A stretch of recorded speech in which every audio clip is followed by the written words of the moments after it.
Space, the final frontier. Continuing mission. To explore strange new worlds. To seek out new life and new civilizations. To boldly go where no man has gone before.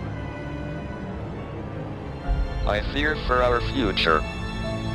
Our planet, Earth, is threatened with an ever-expanding population and only finite resources. We need a plan B. If our species is to survive the next 100 years, let alone 1,000, it is imperative we voyage out into the blackness of space to colonize new worlds across the cosmos. The ISS is pioneering space exploration. Without this knowledge, travel into deep space is impossible. Within 50 years, I have no doubt, there will be settlements on the moon, and by the end of the century, I truly hope, humans will be living on Mars. I think the work Rick and Koichi are doing on the ISS will take a new generation of human space explorers out into our solar system and beyond. Why is outer space not opened up for tourists? Because of a dirty four-letter word that begins with C, cost. It costs $10,000 to put a pound of anything in near-Earth orbit. That is your weight in gold. Think of your body made out of solid gold. That's what it costs to put you in near-Earth orbit. To put you on the moon costs about $100,000 a pound. And to put you on Mars is about $1 million a pound.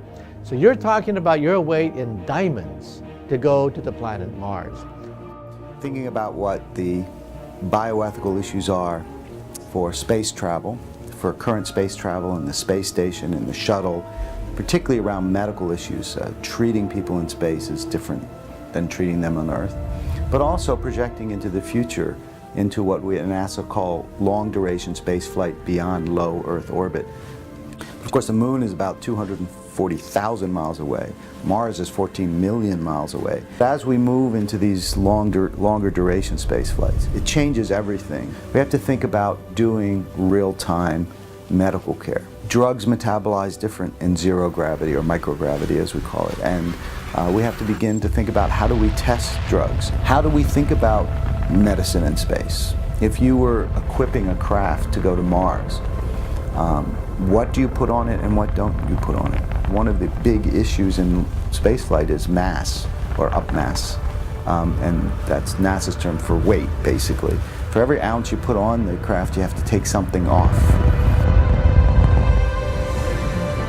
Is it ethical to get a volunteer who agrees to go to Mars and set up a colony there with the understanding that they will never return?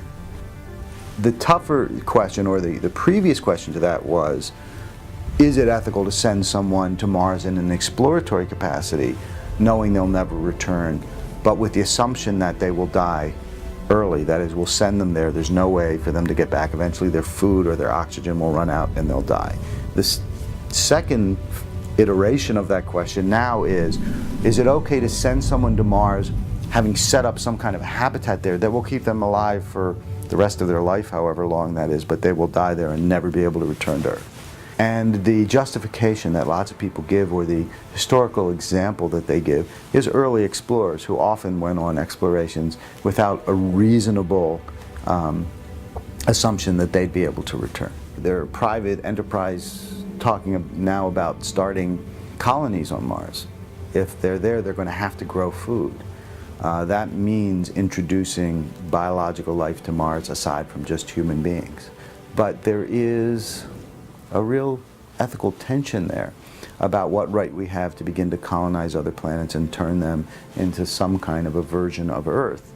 And it's only in science fiction that we've actually had that conversation in any kind of a public way, though people do talk about it who are particularly interested in space. But it's going to be time pretty soon for the public as a whole to weigh in on that. And it's not only about introducing life, it's also about ownership. Who owns the moon? Who owns Mars? Is it the first country that gets there? Do they get to claim the whole planet?